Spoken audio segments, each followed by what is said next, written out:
श्यामग्राम एक छोटा सा शांत गांव था। घाटी में बसा हुआ चारों ओर खेत और जंगल थे। गांव के एक किनारे पर एक पुराना बरगद का पेड़ था। इसकी विशाल शाखाएं लटकती जड़ों से ढकी हुई धूल भरी सड़क पर लंबी परछाई डालती थीं। गांव वाले मानते थे कि यह पेड़ सैकड़ों साल पुराना है, जो उनके समुदाय का मूक रक्षक है। बरगद के पेड़ से कुछ ही दूर एक पुराना कुआं था। इसके पत्थर के किनारे समय और उपयोग से चिकने हो गए थे। गांव वालों का कहना था कि कुआं भी बरगद के पेड़ जितना ही पुराना है और उतनी ही कहानियों से भरा हुआ है। बरगद के पेड़ और कुएं के बारे में कई कहानियां कही जाती थीं।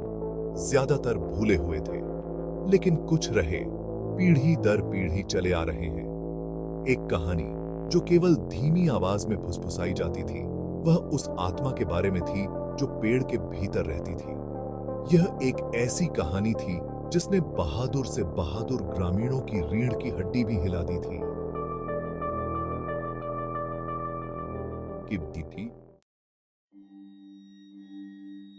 राजन एक युवक था। शहर में अपनी पढ़ाई पूरी करके अभी अभी श्यामग्राम लौटा था। उसने बरगद के पेड़ के बारे में कहानियां बड़े होकर सुनी थी, लेकिन उन्होंने उन्हें केवल अंधविश्वास कहकर खारिज कर दिया था। अब विशाल तारों से जड़े आकाश के नीचे अकेले घर चलते हुए उसने खुद को बरगद के पेड़ के पास पाया। ठंडी हवा चली, पत्ते सरसराहट, इसमें एक हल्की मीठी गंध थी। राजन रुक गया, रात को देख रहा था। उसने एक अजीब सी बेचैनी महसूस की। उसने खुद से कहा कि यह अंधेरा उसके दिमाग से खेल रहा है। फिर भी वह देखे जाने की भावना को दूर नहीं कर सका। वह कसम खा सकता था कि उसने पेड़ से फुसफुसाहट की आवाज सुनी है। यह एक हल्की आवाज थी जो शायद ही क्रिकेट के चहचहाने से ऊपर सुनाई दे रही थी। वह रुक गया, ध्यान से सुन रहा था। फुसफुसाहट फिर आई, इस बार करीब। ऐसा लग रहा था जैसे उसका नाम पुकारा जा रहा हो। राजन का दिल उसकी छाती में जोर जोर से धड़क रहा था। वह अपनी त्वचा पर ठंडे पसीने को टूटता हुआ महसूस कर सकता था। उसने घबराकर बरगद के पेड़ की ओर देखा। उसका विशाल तना उस पर मंडराता हुआ प्रतीत हो रहा था।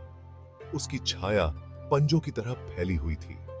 उसने सोचा कि उसने परछाई में हलचल देखी है। उसे यकीन नहीं था कि यह रोशनी का धोखा था या कुछ और भयावह।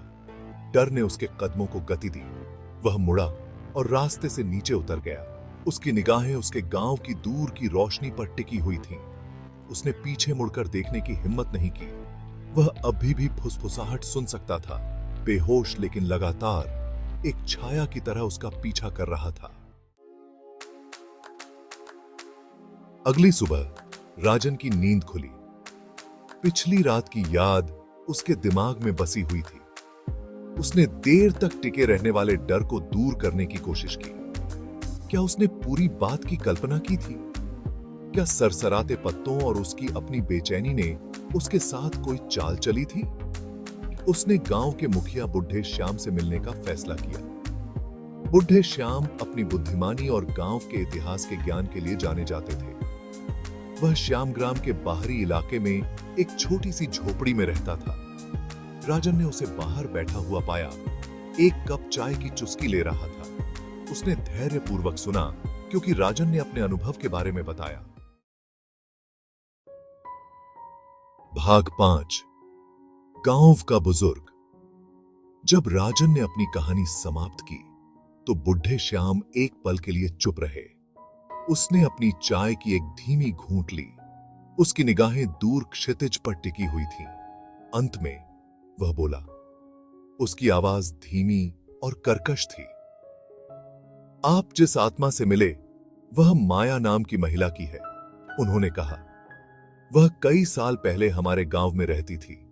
वह एक दयालु और सौम्य आत्मा थी। बुढ़े श्याम ने आगे कहा, दुख की बात है कि माया की युवावस्था में ही मृत्यु हो गई। वह बरगद के पेड़ के पास कुएं में डूब गई।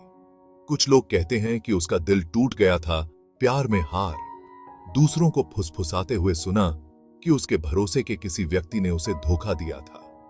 कारण जो भी हो, उसकी आत्मा शांति न पा सकी। भाग 6, अज्ञात का सामना करना। बुढ़े श्याम ने बताया कि माया की आत्मा का कोई बुरा इरादा नहीं था। वह बस खोई हुई और अकेली थी। उसने राजन से कहा कि उसकी मदद करने का सबसे अच्छा तरीका है कि बरगद के पेड़ पर एक छोटी सी पूजा की जाए, एक प्रार्थना अनुष्ठान। उसने राजन को विशिष्ट निर्देश दिए कि क्या चढ़ावा देना है और कौन सी प्रार्थनाएं करनी है। उस रात प्रसाद और एक नए दृढ़ संकल्प के साथ राजन बरगद के पेड़ पर लौट आया। उसने अपने डर से वापस लड़ा, बुढ़े श्याम के शब्दों पर ध्यान केंद्रित किया। उसने ध्यान से पेड़ के तने पर प्रसाद चढ़ाया और प्रार्थना का पाठ करने लगा। भाग 7, शांति बहाल। जैसे ही राजन ने प्राचीन शब्दों का जाप किया, उसके ऊपर शांति की एक अजीब सी अनुभूति छा गई। हवा कराह उठी और बरगद के पेड़ की पत्तियां धीरे से सरसराहट करने लगी। उसने अपने पास एक उपस्थिति महसूस की, लेकिन यह खतरनाक नहीं था। यह एक सुकून देने वाली गर्माहट की तरह महसूस हुआ। उसने पूजा समाप्त की और सम्मान में अपना सिर झुका लिया। जब राजन ने ऊपर देखा तो उसने कुएं के पास एक धुंधली ईथर चमक देखी। यह एक पल के लिए टिमटिमाया, फिर धीरे धीरे फीका पड़ गया। उसने महसूस किया कि उसके ऊपर शांति की एक गहरी भावना छा गई है।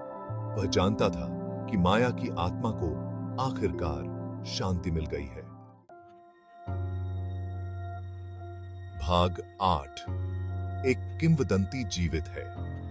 अगली सुबह राजन बुढ़े श्याम के साथ बरगद के पेड़ पर लौट आया।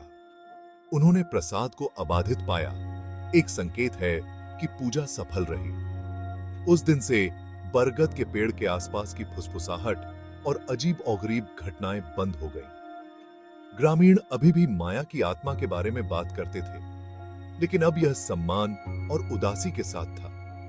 बरगद के पेड़ की कथा श्याम ग्राम में जीवित रही, जो प्रेम, हानि और शांति पाने के महत्व की स्थायी शक्ति की याद दिलाती है।